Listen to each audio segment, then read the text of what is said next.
Okay, so that's the book of Esther. All right, we still have time now. Let's go to the new topic. The next 10 minutes and then 4 classes I have with you are on the characters of Isaac and Jacob. And then I think earlier today, was it today or yesterday? Preacher Raymond finished Abraham, right? So how much did he cover concerning Abraham with his relationship with Isaac? Like nothing? Like nothing. Okay. Okay, well, can we get the board set up? Real quick. I'll just give you maybe an outline of what I want to cover today and tomorrow. Tomorrow we'll focus on Isaac, and then the next day we'll focus on Jacob. And there's a lot of things you can study about these characters, but because our theme is on family life, we'll focus on their relationships with their family members.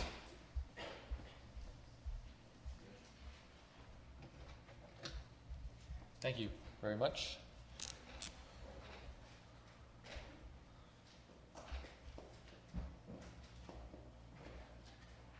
Okay, so for Isaac, I think what we'll focus on is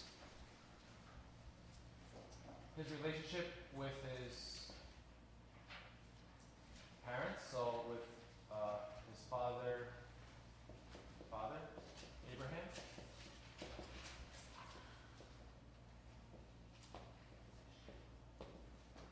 with mother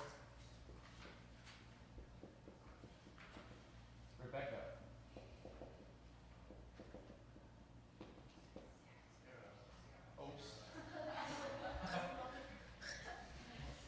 getting ahead of myself. With mother Sarah, thank you, and then with wife Rebecca, with son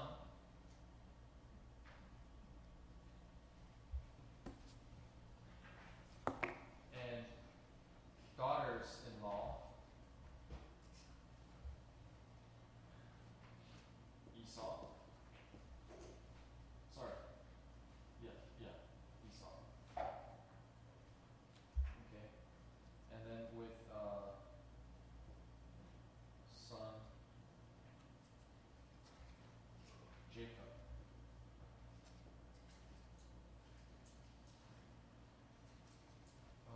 In terms of his wives,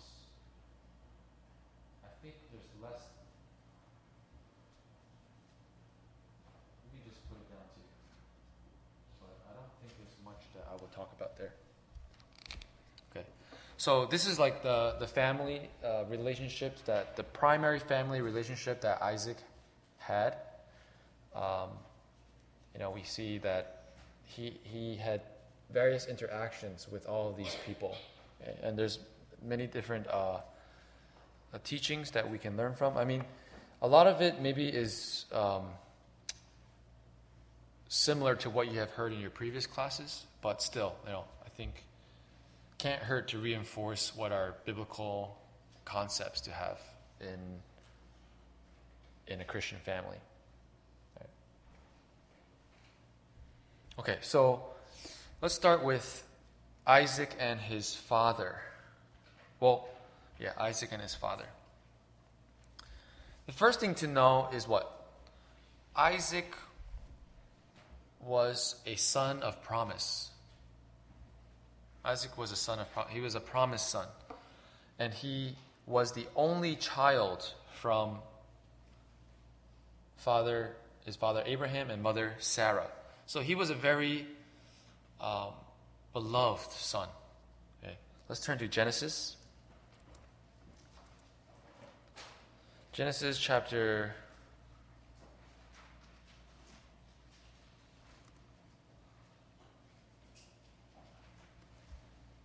21.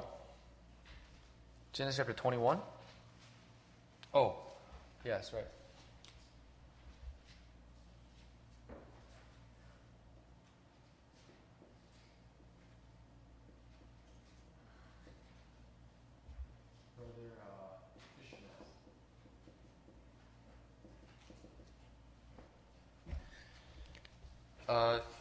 Genesis chapter 21, verse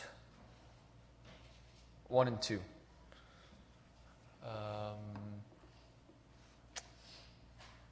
Sabrina? 21, 1 and 2. And the Lord did to Sarah as he had said. The Lord did for Sarah as he had spoken. 2. For Sarah conceived and bore Abraham a son in his old age, at the set time of which God had spoken to him. Verse 3 too. 3. Mm-hmm. 3. And Abraham called the name of his son who was born to him, whom Sarah bore to him, Isaac. Okay, Isaac. Right. So, his name was Isaac. Anybody know what Isaac means? Anybody name? No one's named Isaac here, right? Yes, Shannon. He laughs. Yes, right? Or he laughs, or laughing, laughter, right? So something to do with laughter, right? It could be he laughs.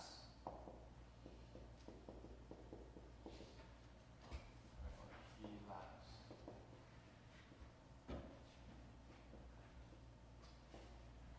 So given that it doesn't seem like God told Abraham what to call his child, you can see like this is what was in Abraham and Sarah's heart when Isaac was born. Like, so they're so old, and they've probably tried for a child for so many years, and then finally, according to God's promise, this child is born, and he brought them so much laughter and happiness. Okay, and this is. I'm very sure. I'm almost positive that Isaac was very cherished, right? Was very beloved by both Abraham and Sarah, because he basically was a miracle, right? They gave birth to a miracle. Okay, let's keep reading. Genesis chapter 21, verse 4. 4 through 7.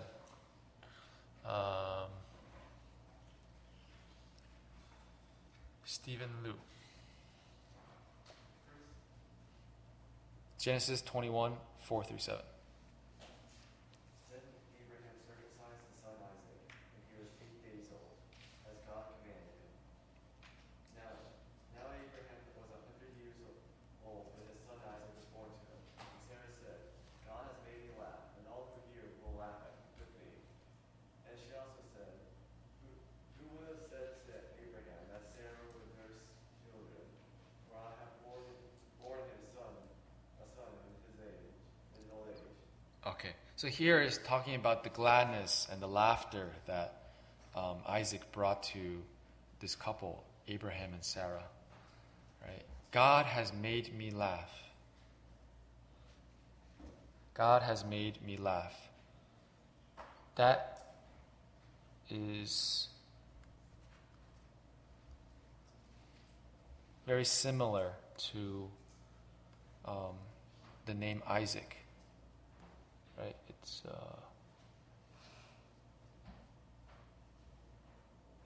Isaac is Isaac, yeah. Or laughter is I think it's tahak, and made me laugh is asha. So it's very similar to Itzhak, which is Isaac, right? Itzhak. Yeah, Itzhak is Isaac. Okay, so their family was very happy that Isaac gave birth. So that kind of basically was laid the ground for their relationship, right? Abraham and Sarah and Isaac, I think, were very close because he's so precious. Okay. Let's now jump to Genesis chapter 22. Genesis chapter 22. This is sometime later. And we see in this chapter, very famous chapter, it says, now it came to pass, verse 1, now it came to pass after these things that God tested Abraham and said to him, Abraham, and he said, here I am. Verse 2, take now your son, your only son Isaac, whom you love, and go to the land of Moriah and offer him there as a burnt offering on one of the mountains of which I shall tell you. Okay. Did Pastor Raymond cover this chapter in Abraham? Oh, okay. What did he cover? Before Abraham was born? Oh, before Isaac was born. Oh, okay. Like his journey. Oh, okay. How he was called. Okay. So you can see that God himself testified, right? That, well, first of all, in God's eyes, Isaac was the only son. Even though Ishmael was born already, in God's eyes, he's the only son of Abraham and Sarah. He also testified that Isaac is a son whom you love. Right? Whom you love.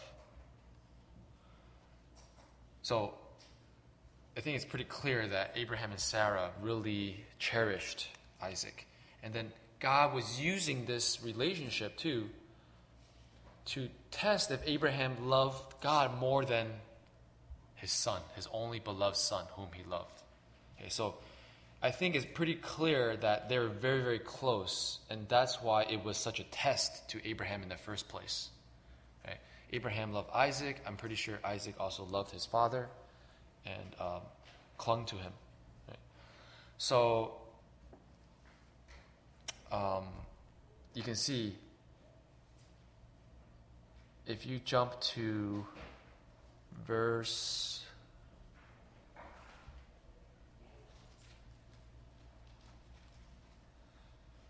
6.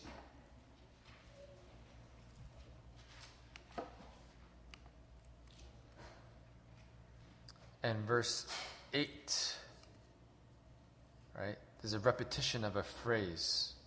Genesis chapter 22, verse 6 and verse 8. What do you see in these two verses? You guys see it? Huh? Yeah, the two of them went together. Okay, symbolizing their closeness and how they did everything together. The two of them went together. Okay. We will continue from here tomorrow. Okay, let's bow our heads and pray in silence.